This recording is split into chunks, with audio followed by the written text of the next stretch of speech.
Hello everyone, and welcome to my General Hospital YouTube channel. I hope everyone is having a wonderful day.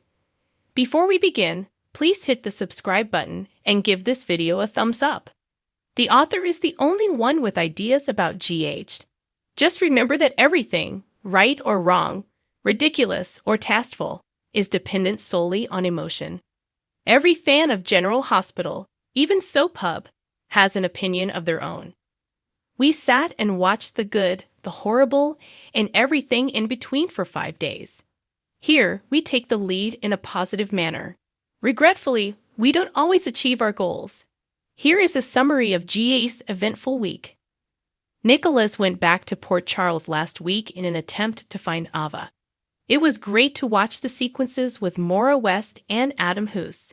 Intense heat and intense dislike always seem to be in balance when it comes to those two. This week was the first time Nicholas appeared for his son. Their damaged and resentful relationship is layered upon layer dysfunction. You can imagine my amazement when Nicholas led with intense defensiveness and Spencer with non-aggressive fury. The two were able to accept responsibility for once. Spencer knew his father a little better overall, though he still harbored some anger. Finally, he was able to express the anguish and hurt he felt as a result of Esmond, Avery Kristen Pohl, changing his life into something he could no longer recognize. He must have also summoned his fatherly instincts toward his sibling, because he genuinely led with humility, moderation, and an expression of regret. Consequently, Spencer requested that Nicholas stay, and Nicholas requested that Spencer accompany him. And Ace Huss and Chavez both contributed just the right amount to create sequences that were full of tension, understanding, rage, guilt, and love. Nick was unable to stay where he wanted to. He was not prepared to turn himself in to the authorities. Though he was unable to go, Spencer wanted to. He has Trina in his life, and he has no intention of soon giving up on his happiness. All of this is to say that witnessing the scenes switch back and forth was fantastic. When Nicholas and Ace left with Spencer, did I look shocked? Indeed. And how sweet was Ace, laying his head on Nicholas's shoulder. I felt like rewinding these scenes to relive the entire experience. Frustration Central. One of the things that aggravates me the most during the day is undoubtedly Laura's ride-or-die attitude with Esmond. I love Mayor Laura Collins and I love Jenny Francis. And I understand that I know more about Esmond's situation than Laura does, but that doesn't bother me. Even though it seems absurd, I find it difficult to see Laura continually stand up for herself. Even though Pohl is consistently giving her all on screen, she is quite talented. But I'm getting off topic. Even now that Dark Esmond has returned, Laura is holding onto the possibility that Spencer might not be correct. Is it just me? Or is Carly observing a shift in Drew's personality and not liking it? It was good that she and Sam discussed it as well. Right now, it seems to be going well. She is aware of his recent struggles, but nobody knows what the future holds. Trina and Esmond's interaction was the second best. Trina and Esmond's courtroom talk was very amazing, aside from Nicholas and Spencer. It was all in the expression on Esmond's face when she learned that Trina and Spencer were spending a semester in Paris. Tabiana Ali needs to remark on how much fun it was to utter these words. Even though I know Spencer will miss you terribly while you're away, said Esmond. Trina, that's right. Yes, he very well may, if he wasn't accompanying me. Favorite theory of social media. Nia was fired by Drew and was forced to sign a resignation letter. When this occurred during Friday's episode, fans probably Googled Whistleblower 101, checked with their legal friends, and figured out what the next sensible course of action for this scenario would be. The short version is that Drew shouldn't have replaced her the way he did, as whistleblowers are protected. Nina might have a strong case for suing Drew, using a more deadly method than what he just done to her.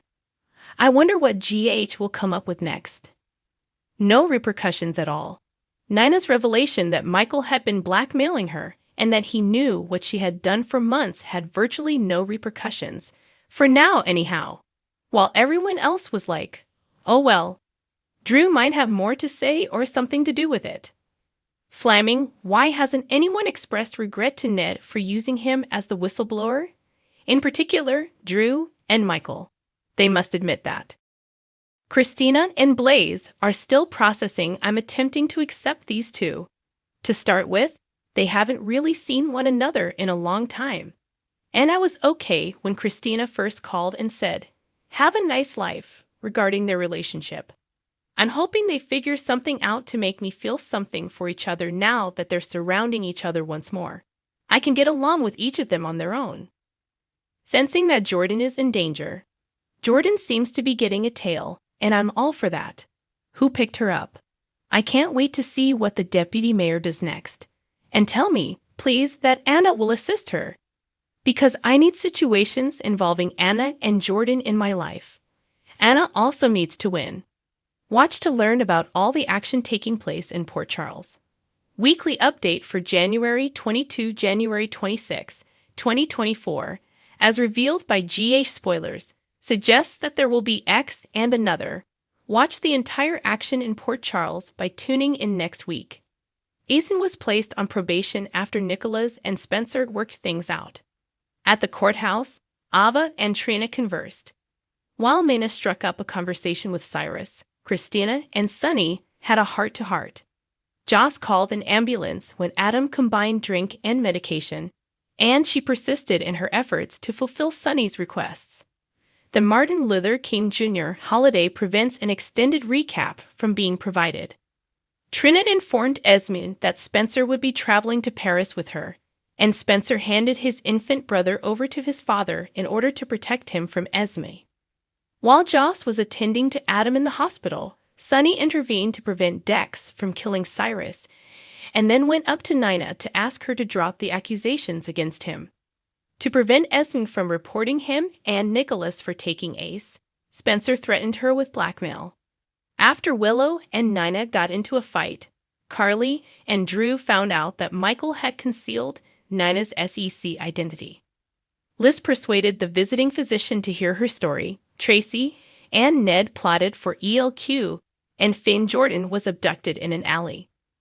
When Drew and Anna finally spoke, they discovered they had a lot in common. Mom forgave Michael, but his wife did not.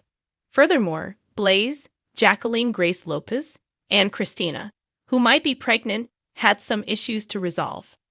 Esm confided in Ava that she had resorted to Cyrus while asking for assistance. Joss admitted to trying to take his own life to Adam's father. Laura was horrified when Spencer told her about Ace after being prodded by Cyrus. Carly and Sam exchanged notes regarding Drew. She left after Drew threatened to fire the entire Crimson crew. Carly took her place. Next, despite the fact that one would expect Anna would realize Jordan can manage herself, she is concerned for her friend. In order to do it, expect Jordan to ask Brick for assistance. However, isn't Brick Sunny's man? How is he assisting the deputy mayor? In relation to the mayor, Lauren meets with Dante to talk about Ace's predicament. Strangely enough, Heather will be talking to Laura more. Will Laura's perspective on their shared grandson change as a result of this? To learn more about what's coming up, make sure to look at the daily breakdown provided below. Thanks for watching if you liked this video. So please don't forget to subscribe my channel and don't miss any update.